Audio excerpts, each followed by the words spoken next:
Yes BD English academy में आप सभी का स्वागत है। आज के इस वीडियो लेक्चर में हम पढ़ने वाले हैं कॉम्प्लेक्स सेंटेंस, यानी कि यूज ऑफ एडजेक्टिव क्लॉज।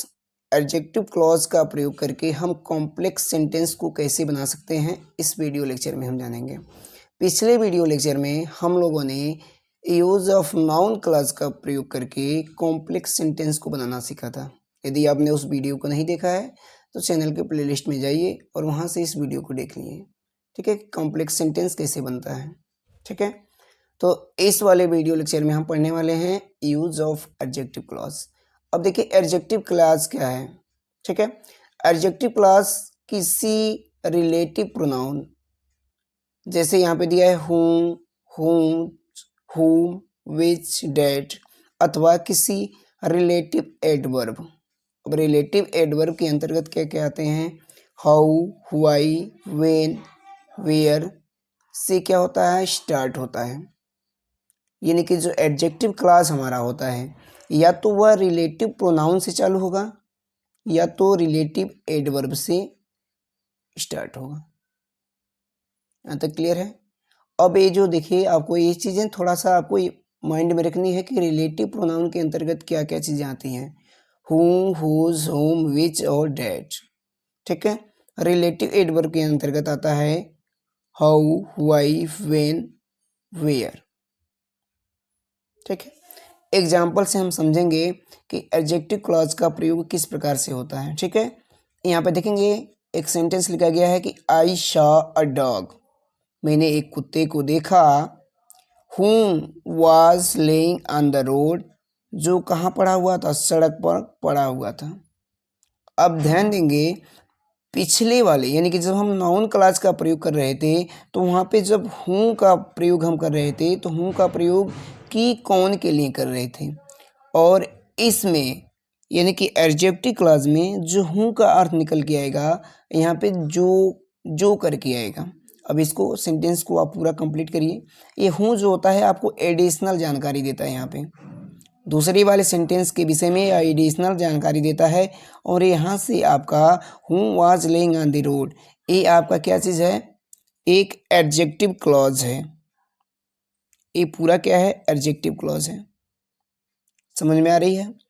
आई सा अ डॉग, मैंने एक कुत्ते को देखा। हूँ मिस जो, वाज मिस था, लेइंग ऑन द रोड जो सड़क पर पड़ा हुआ था। ठीक है, अब यहाँ हूँ पे कौन नहीं होगा। ठीक है, वो हमारा किस में आ रहा था, की कौन, जब हम नाउन क्लॉज का प्रयोग करते हैं तो उसमें आता है, लेकिन एडजेक्टिव क्लॉज में ये बदल जाता है, ये जो हो जाता है। ठीक है, आगे देखते हैं। देखिए कि यहाँ पे कह रहा है कि जब किसी एक वाक्य में नाउन या प्रोनाउन आए तथा उस नाउन या प्रोनाउन के विषय में दूसरे वाक्य में कोई बात कही जाए, वहाँ पे एडजेक्टिव क्लॉज का प्रयोग किया जाता है। मतलब कोई सेंटेंस एक दिया है, दो सेंटेंस दिया है, पहले वाले सेंटेंस में यदि नाउन या प्रोनाउन आया हो और उसी नाउन या प्रोनाउन के बारे में दूसरे वाले सेंटेंस में किसी बात को अगर कही गई हो तो वहाँ पे हम किसका प्रयोग करते हैं, एडजेक्टिव क्लॉज का प्रयोग करते हैं। आया समझ में। ठीक है, अभी आपको जब एग्जाम्पल बताया जाएगा तो वहाँ पे क्लियरली रूप से समझ में आ जाएगा। ठीक है, कि नाउन या प्रोनाउन जो भी दिया रहेगा पहले वाले वाक्य में, ठीक है, वह जो दूसरा वाला वाक्य दिया होगा उसी से रिलेटेड होगी, यानी कि इसी नाउन या प्रोनाउन के बारे में कोई बात को बताया गया होगा। ठीक है, तो जब ऐसा सेंटेंस आपको मिलेगा देखने को तो वहाँ पे हम समझ जाएंगे कि किसका प्रयोग करना है, एडजेक्टिव क्लॉज का प्रयोग करके हमें क्या बनाना है, कॉम्प्लेक्स सेंटेंस बनाना है। ठीक है, अब कॉम्प्लेक्स सेंटेंस बनाने के लिए एडजेक्टिव क्लॉज में जो यूज होने वाले कंजक्शन है उसको देख लेते हैं, क्योंकि बिना हम कंजक्शन के हम क्या कर सकते हैं, कॉम्प्लेक्स सेंटेंस नहीं बना सकते हैं। ठीक है, तो ये एडजेक्टिव क्लॉज कौन कौन से होते हैं। ठीक है, एडजेक्टिव क्लॉज में जो कंजक्शन लगता है वो कौन कौन से होते हैं, ठीक है, उसको देख लेते हैं। इसको आपको याद कर लेना है, क्योंकि ये जब तक याद नहीं रहेगा तब तक आपको सेंटेंस बनाने में समस्या होगी। ठीक है, देखिए यहाँ पे सबसे पहला जो आपका कंजक्शन है वो है हूँ मीन्स जो, जिसने। पीछे वाले वीडियो हम लोग पढ़े थे, हूँ का मतलब कि और कौन, इस तरह से आया था, लेकिन हम किसमें नाउन जब क्लॉज का यूज कर रहे थे तब। ये आपका क्या है, एडजेक्टिव क्लॉज है। एडजेक्टिव क्लॉज में हूँ का मतलब होता है जो, जिसने, और यह मानव के लिए प्रयुक्त किया जाता है। ठीक है, मानव के लिए प्रयोग करेंगे। उसके बाद दूसरा कंजक्शन है विच। विच का मतलब होगा जो, जिसने, इसका भी होता है, लेकिन यह किसके लिए प्रयोग होता है, निर्जीव के लिए। यानी कि जो भी निर्जीव वस्तुएं होंगी उसमें हम क्या करेंगे, विच का प्रयोग करेंगे। ठीक है, उसी तरह से है हुज। हुज का मतलब जिसका, जिसकी। हुम, जिसे, नाउन वाले में से किसे हम कह रहे थे, लेकिन यहाँ पे जिसे। वेन मीन्स क्या होता है, जब। वेन मीन्स जब। वाई, वाई मीन्स जिस तरीके से। अब यहाँ पे जो वाई होता है ये आपको रीजन दिखाने वाले शब्द होते हैं, ये ध्यान रखेंगे। ठीक है, वाई का मतलब जिस वजह से, यानी कि ये आपको रीजन शो कराएगा, किसी कारण। ठीक है, वेयर, वेयर का मतलब कहाँ होता है, लेकिन यहाँ पे कहाँ नहीं होगा बल्कि जहाँ होगा, और ये किसके लिए प्रयुक्त होता है, स्थान के लिए होता है। किसके लिए, स्थान के लिए। एक कंजक्शन आपको बिल्कुल ही याद कर लेने हैं। उसके बाद है हाउ।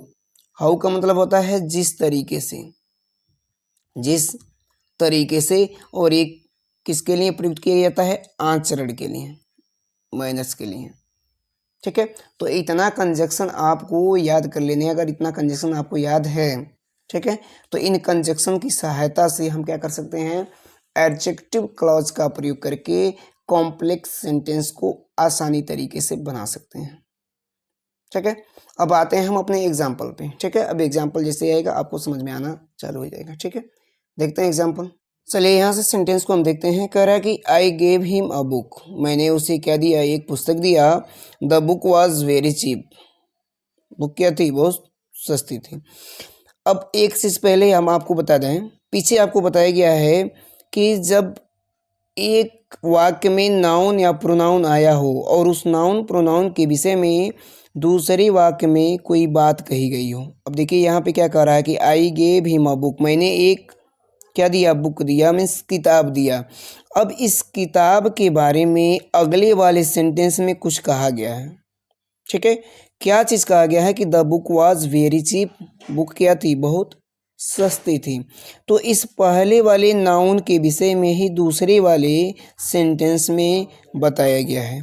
और जब ऐसा सेंटेंस आपको देखने को मिलेगा तो वहाँ पे हम किसका प्रयोग करेंगे, एडवर्ब क्लॉज का प्रयोग करेंगे। और एडवर्ब क्लॉज का प्रयोग करके हम क्या बनाएंगे, कॉम्प्लेक्स सेंटेंस बनाएंगे। ठीक है, अब देखिए यहाँ पे कह रहा है कि I gave him a book, मैंने उसे एक किताब दिया। The book was very cheap, वह बुक क्या थी, बहुत सस्ती थी। ठीक है, अब इसमें देखिए किस कंजक्शन का प्रयोग करेंगे, कौन से कंजक्शन का हम प्रयोग करें। ठीक है, तो एक चीज़, इसको हम सेंटेंस को पहले हिंदी में कन्वर्ट करेंगे। हिंदी में कन्वर्ट करने के बाद जो हमारा अर्थ बनेगा उसी के अकॉर्डिंग हम क्या करेंगे, इन कंजक्शन में से किसी का यूज करेंगे। अब इसको ऐसे कर सकते हैं कि I gave him a book, मैंने उसे एक किताब दिया जो, the book was very cheap, जो क्या थी, बहुत सस्ती थी। मैंने उसे किताब दिया जो बहुत सस्ती थी। अब जो के लिए यहाँ पे ध्यान से देखिए, जो के लिए दो शब्द आया हुआ है, क्या चीज़, एक तो है हूँ और एक है विच। ठीक है, अब हम इन दोनों में से किसका यूज करेंगे यह हमारा डिसाइड करेगा इसमें जो आपका नाउन होगा। ठीक है, और नाउन यहाँ पे क्या है, देखिए अ बुक जो होता है वो क्या होता है, निर्जीव होता है। और निर्जीव के लिए हम किसका प्रयोग करेंगे, विच का प्रयोग करेंगे। ठीक है, अब इसको बनाते हैं, कैसे हो जाएगा, आई gave him a book, I gave him a book, मैंने उसे एक बुक दिया। विच कंजक्शन का प्रयोग कर लेंगे, विच। अब यहाँ पे द बुक दिया है, इसको फिर दोबारा नहीं लिखना है क्योंकि यहाँ पे इसी के लिए इस्तेमाल किया गया है। ठीक है, तो इसको हटा दिया जाएगा। बाकी का आगे का जो है आप सेंटेंस उसको बना लीजिएगा, विच वॉज वेरी चीप। ये हमारा क्या चीज़ बन गया, कॉम्प्लेक्स सेंटेंस बन गया। फिर से एकदम ध्यान से बिल्कुल समझिएगा, ठीक है, कहीं भी किसी भी प्रकार की डाउट नहीं होनी चाहिए। कह रहा है कि I gave him a book, मैंने उसे एक बुक दिया जो बहुत सस्ती थी। अर्थ निकालेंगे तो ऐसे ही होगा ना। तो जो के लिए यहाँ भी क्या बताया गया है कि जब निर्जीव कोई वस्तु रहेगा तो हम किसका प्रयोग करेंगे, विच का प्रयोग करेंगे, ठीक है। और एक चीज़ आपको यह भी ध्यान देना है कि जो भी हम कंजक्शन का प्रयोग करेंगे नाउन की ठीक बात करेंगे। जो भी हम कंजक्शन का प्रयोग करेंगे कहाँ करेंगे, नाउन की ठीक बात करेंगे, जो भी नाउन दिया होगा सेंटेंस में, ठीक है। अगर आप बाद में नहीं करेंगे तो सेंटेंस आपका गलत हो जाएगा, ठीक है। तो यहाँ पे हो जाएगा आई गेव हिम अ बुक, मैंने उसे बुक दिया, विच मीन्स जो, आज मीन्स था, वेरी चीप मीन्स बहुत सस्ती, जो बहुत सस्ती थी, ठीक है। आगे देखते हैं, ठीक है। यहाँ पे कह रहा है द गर्ल वॉज कॉट, लड़की पकड़ी गई थी, सी stall in my pen, C stall in my pen, उसने मेरा कलम क्या कर ली थी, चुरा ली थी, ठीक है। अब जब इसको हम बनाएंगे तो कैसे बनाएंगे, कह रहा है कि द गर्ल वॉज कॉट, लड़की पकड़ी गई जो, यानी कि ऐसे भी कह सकते हैं कि वह लड़की पकड़ी गई जिसने मेरा कलम चुराया, जिसने मेरा कलम चुराया वह लड़की पकड़ी गई। यहाँ ऐसे कहेंगे सीधे आप कि द गर्ल वाज काट, वह लड़की पकड़ी गई जिसने मेरी कलम चुराई, ठीक है। अब जिसने के लिए क्या है, जो या जिसने के लिए अभी ऊपर बताया गया है किसका प्रयोग, जो या जिसने के लिए दो चीज़ बताया गया है, हूँ और विच। तो हूँ का प्रयोग हम कहाँ करेंगे, मानव के लिए, यानी कि हमारे जहाँ पे सजीव होंगे, ठीक है। तो यहाँ पे क्या हो जाएगा, यहाँ पे हो जाएगा द गर्ल, ठीक है। अब थोड़ा सा आपको यहाँ पे ध्यान देना है, क्या चीज़, मैं आपको ये चीज़ बताया हूँ, आप कैसे बनाएंगे, आप ऐसे बनाएंगे। अभी आपसे कह दिया गया है कि हूँ का प्रयोग करेंगे, तो आप कैसे बनाएंगे, द गर्ल वाज कॉट हूँ स्टोल इन माई पेन, ऐसे बनाएंगे ना। लेकिन क्या अगर हम यहाँ पे हूँ का प्रयोग कर दें तो इसके पहले नाउन आ रहा है, नहीं, ठीक है। इस वजह से हमारा सेंटेंस क्या हो जाएगा, गलत हो जाएगा, ठीक है। हमें हर हाल में क्या करना है, नाउन के बाद ही हमें कंजक्शन का प्रयोग करना है। तो नाउन आपका यहाँ पे दिया है द गर्ल, अब यहीं पे हम क्या कर देंगे, नाउन का प्रयोग कर देंगे, ठीक है। तो द गर्ल, द गर्ल और कंजक्शन हो जाएगा हूँ, जिसने, जो या जिसने, द गर्ल हूँ स्टोलन माई पेन, इस वाले सेंटेंस को लिख लेंगे, द गर्ल हूँ स्टोलन माई पेन वाज, फिर ये गर्ल या लेडी हो चुका है, ठीक है। तो सी का इस्तेमाल करेंगे नहीं, द गर्ल हूँ, अगला वाला सेंटेंस लिख लेंगे स्टोलन माई पेन, उसके बाद वाज कॉट, ठीक है। फिर से इसको आराम से आप समझिएगा, ठीक है। The girl was caught she stolen my pen, ऐसे सेंटेंस दिया हुआ है, ठीक है। तो यहाँ पे जो गर्ल है, लड़की है, वो आपकी क्या है, सजीव है। और सजीव के लिए मैं बताया हूँ क्या चीज़, कि हूँ का प्रयोग करेंगे, ठीक है। कंजक्शन आपको बिल्कुल ही याद कर लेने हैं, ठीक है, क्योंकि कंजक्शन आपको याद नहीं रहेगा तो फिर आपको जोड़ने में समस्या होगी। तो यहाँ पे हो जाएगा द गर्ल, अभी आपका क्या हो गया, नाउन हो गया, और नाउन के जस्ट बाद ही हम कंजक्शन का प्रयोग करेंगे, ठीक है। यहाँ बीच में नहीं करना है, ठीक है, गलत हो जाएगा क्योंकि यहाँ पे कॉट गलत हो जाएगा। द गर्ल हूँ, अब यहाँ से सी हट गया, stolen my pen, stolen my pen, अब इसमें से गर्ल ऑलरेडी यूज हो चुका है, तो बचा क्या चीज़, वाज कट आगे जुड़ के बना दिए, ठीक है। और ये हमारा क्या बन गया, कॉम्प्लेक्स सेंटेंस, ठीक है।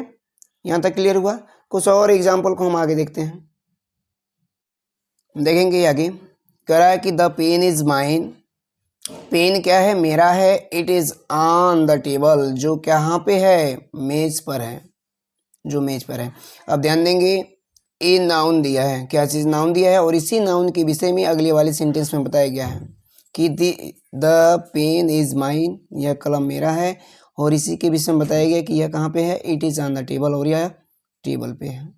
ठीक है, तो इसको जब हम कॉम्प्लेक्स सेंटेंस बनाएंगे तो कैसे कहेंगे, द पेन इज माइन, यह कलम मेरा है जो टेबल पर है। ऐसे कर सकते हैं, यह कलम मेरा है जो टेबल पर है। ठीक है, तो जब हम इसको बनाएंगे तो कैसे बनेगा, बनेगा द पेन। ठीक है, अब हमें कंजक्शन किसका प्रयोग करना है, हूँ का या विच का, लेकिन हमारा जो पेन है यहाँ पे ध्यान देंगे, पेन आपका क्या है, निर्जीव है, और निर्जीव के लिए हम किसका प्रयोग करेंगे, किस कंजक्शन का, विच का। ठीक है, तो यहाँ पे हो जाएगा द पेन। ठीक है, अब यहाँ पे फिर से यहाँ पे आपको यहाँ नहीं लगाना है, ठीक है, गलत हो जाएगा। ठीक है, द पेन इज माइन ऐसे नहीं करेंगे, the pen is mine which on the table. ठीक है, गलत हो जाएगा आपका। ठीक है, क्योंकि हमें हर हाल में क्या करना है, नाउन के बाद ही लगाना है कंजक्शन। ठीक है, तो कंजक्शन आपका यहाँ लगेगा द पेन, और यहाँ पे हो जाएगा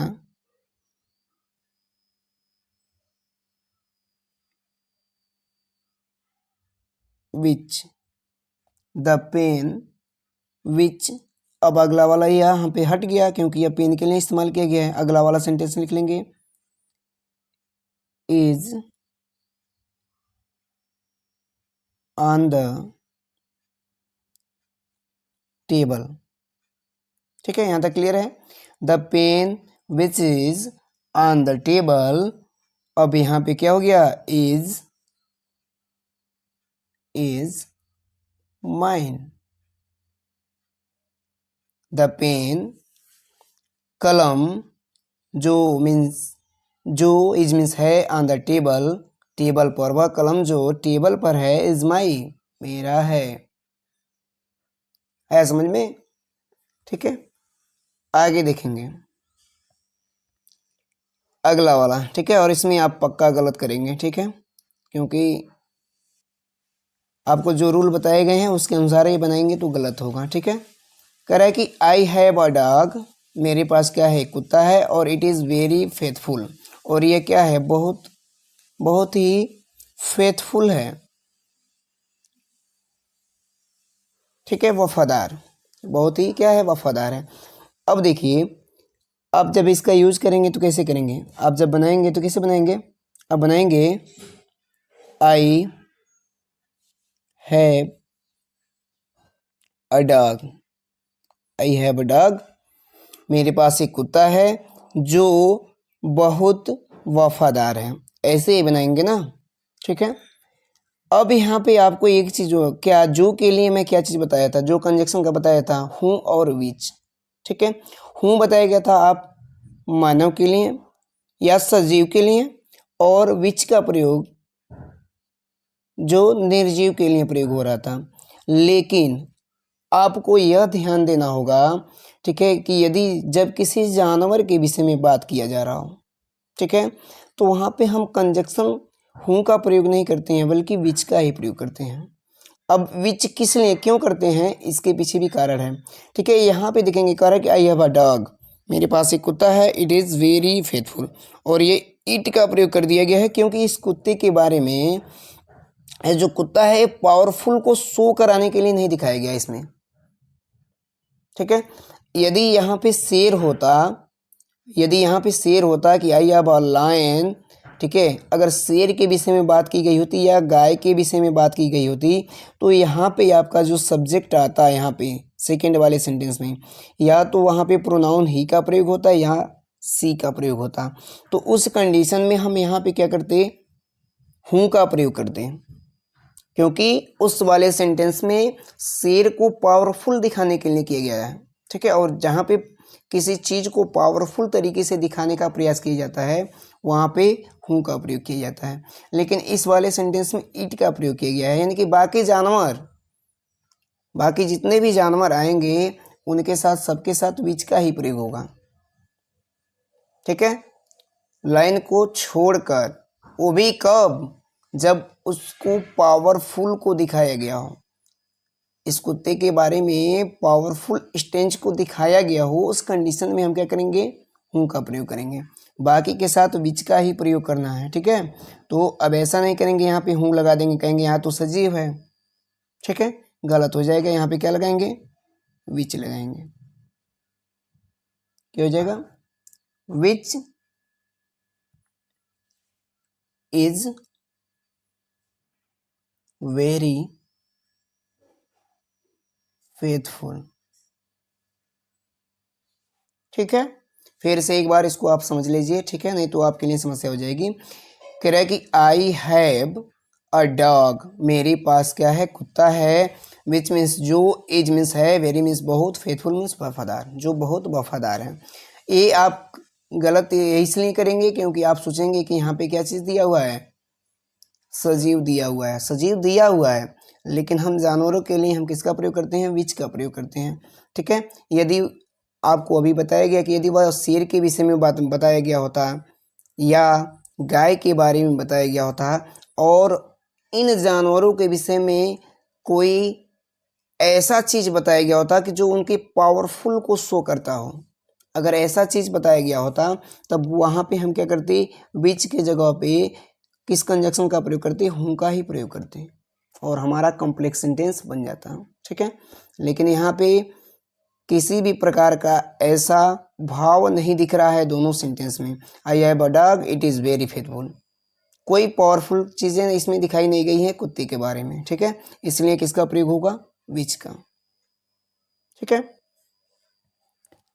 आगे देखेंगे, कह रहा है कि she can find me, she can find me in my room, the room is on the third story.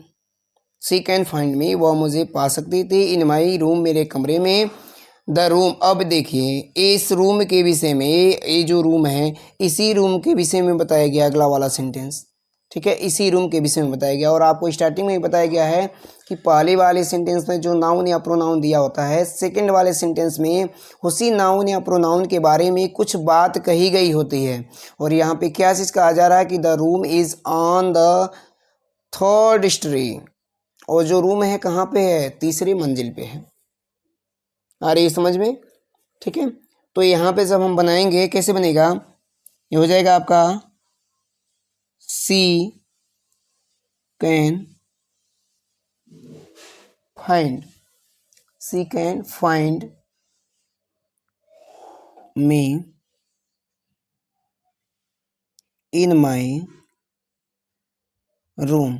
अब रूम जो है आपका क्या चीज़ है, निर्जीव है, और निर्जीव के लिए हम किसका प्रयोग करेंगे, क्योंकि रूम आ गया है, ठीक है, ये आपका नाउन हो गया और इसके बाद हम क्या कर देंगे, विच का प्रयोग कर देंगे, विच, ठीक है। अब यहाँ से ये रूम क्या हो गया, हट गया, इसी रूम के बारे में बताया जा रहा है, तो रूम, उसके बाद आइएगा which is on the third story, ठीक है। She can find me in my room, which means जो, is on the third story, तो तीसरी मंजिल पर है, ऐसे कर सकते हैं इसको, ठीक है। कुछ और एग्जाम्पल हम आगे देखते हैं। देखेंगे यहाँ से, कह रहा है कि this is town, Pandit Nehru was born here, ठीक है। पहले सेंटेंस को देखेंगे, कह रहा है कि this is the town, Pandit Nehru was born here. अब देखिए यहाँ पे टाउन दे दिया है, टाउन, और इसी के बारे में बता रहा है कि यहाँ पे क्या चीज़ हुआ है, पंडित नेहरू का जन्म हुआ था, ठीक है, ये चीज़ कह रहा है ना। इस सेंटेंस को अगर हमें बनाना रहे तो किस कंजक्शन का प्रयोग कर सकते हैं, पहले इस सेंटेंस को आप जोड़िए, जब सेंटेंस जोड़ेंगे तो आपको खुद पता चल जाएगा कि इसमें कौन सा कंजक्शन का यूज हम कर सकते हैं। कह रहा है कि दिस इज द टाउन, यह शहर है जहाँ पंडित नेहरू पैदा हुए थे, ठीक है। और जहाँ के लिए हम किसका प्रयोग करेंगे, जहाँ के लिए किस कंजक्शन का प्रयोग करेंगे, वेयर, ठीक है। बस कुछ नहीं है, ठीक है। यहाँ पे हो जाएगा this is the town. Town आपका क्या है, यहाँ पे नाउन है और इसके जस्ट बाद हम क्या कर देंगे, कंजक्शन का प्रयोग कर देंगे where. Where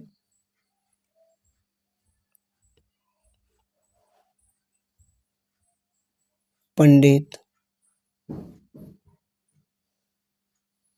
Nehru was born. ठीक है, ये आपका क्या चीज़ बन गया, कॉम्प्लेक्स सेंटेंस बन गया। ठीक है, फिर से एक बार और देख लेंगे। दिस इज द टाउन, यह शहर है जहाँ पे पंडित नेहरू पैदा हुए थे। क्लियर है। यहाँ पे किस कंजक्शन का प्रयोग किया गया है, वेयर। अब यहाँ वेयर का मतलब कहाँ नहीं होगा, बल्कि क्या होगा, जहाँ होगा, क्योंकि हम किसका प्रयोग कर रहे हैं इसमें, यहाँ पे हम एडजेक्टिव क्लॉज का प्रयोग कर रहे हैं। ठीक है, और एडजेक्टिव क्लॉज में यहाँ पे जहाँ जो से जो भी शब्द निकलेगा ना, जो भी कंजक्शन होगा जो से होगा, तो जहाँ होगा। ठीक है, आगे वाले सेंटेंस में देखते हैं, कह रहा है कि she was weeping for some reason, वह कुछ कारणों से क्या कर रही थी, रो रही थी। नोबडी न्यू द रीजन, कोई भी उसके कारण को नहीं जान सका। ठीक है, अब कारण जानने के लिए आपको क्या चीज़ बताया गया है, कारण जानने के लिए आपको क्या चीज़, कौन किस कंजक्शन का प्रयोग करेंगे, वाई। ठीक है, वाई का मतलब हो जाएगा जिस वजह से, जिस वजह से। ठीक है, जब इस सेंटेंस को हम बनाएंगे तो कैसे होगा, ऐसे लिख सकता है, लिखा जा सकता है कि नोबडी, कोई भी नहीं जानता, नोबडी न्यू, कोई भी नहीं जानता, द रीजन कारण, द रीजन कारण, कोई भी नहीं जानता, द रीजन मीन्स कारण, why she was weeping for some reason, कि वह किस कारण से क्या कर रही है, रो रही है। ठीक है, तो इसको बनाते हैं ऐसे, हो जाएगा nobody, nobody knew, nobody knew क्या, द रीजन, इसको तो लिखना ही है रीजन, और रीजन दर्शाने के लिए किस कंजक्शन का प्रयोग करेंगे, वाई। ठीक है, जितने भी कंजक्शन हैं आप एक बार कंजक्शन को अच्छी तरह से याद कर लीजिएगा। ठीक है, तो हो जाएगा nobody knew the reason Y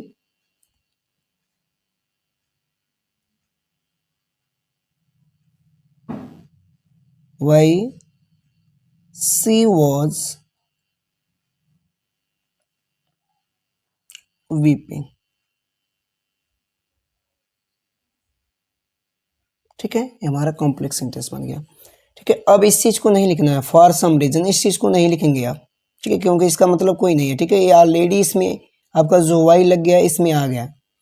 nobody knew the reason why she was weeping, यह कोई नहीं जानता द रीजन वाई, अब वहाँ की जिस वजह से सी वॉज वीपिंग, जिस वजह से वह रो रही थी, इसका कारण कोई नहीं जानता। ये ऑलरेडी अपने आप में क्या है, एक पूर्ण सेंटेंस है। और कौन सा सेंटेंस है, कॉम्प्लेक्स सेंटेंस है। समझ में आया, क्योंकि यहाँ पे हम क्या है, देखिए वाई दिया है, वाई सी वॉज वीपिंग, ये आपका क्या है, सीधे सीधे एक क्या है, क्लॉज, ये एडजेक्टिव क्लॉज। देखेंगे अगला वाला सेंटेंस कह रहा है, the boy is standing there he is my brother. The boy is standing there, the boy means लड़का, इज मीन्स है, स्टैंडिंग मीन्स खड़ा, देयर मीन्स वहाँ, लड़का वहाँ खड़ा है, वह लड़का जो वहाँ खड़ा है, ही इज़ माई ब्रदर, वह मेरा क्या है, भाई है। अब इस सेंटेंस में देखिए, और ये हमारा क्या चीज़ हो गया, नाउन हो गया। ठीक है, और नाउन के जस्ट बाद हम क्या करेंगे, किसका प्रयोग करेंगे, हूँ का प्रयोग करेंगे। ठीक है, यानी कि एडजेक्टिव क्लॉज यहाँ पे लग जाएगा। ठीक है, अब एडजेक्टिव क्लॉज यहाँ पे लगा दिया हूँ, आगे का सेंटेंस मैं छोड़ दे रहा हूँ, आपके लिए होमवर्क रहेगा। इसको आप लोग कमेंट बॉक्स में बना के ज़रूर सेंड करेंगे। ठीक है, आई होप कि आपको वीडियो अच्छा लगा होगा। अगर वीडियो पसंद आया है तो अपने मित्रों में ज़्यादा से ज़्यादा शेयर करें। ठीक है, मिलते हैं हम अगले वीडियो में एक नए वीडियो लेक्चर के साथ। तब तक के लिए नमस्कार।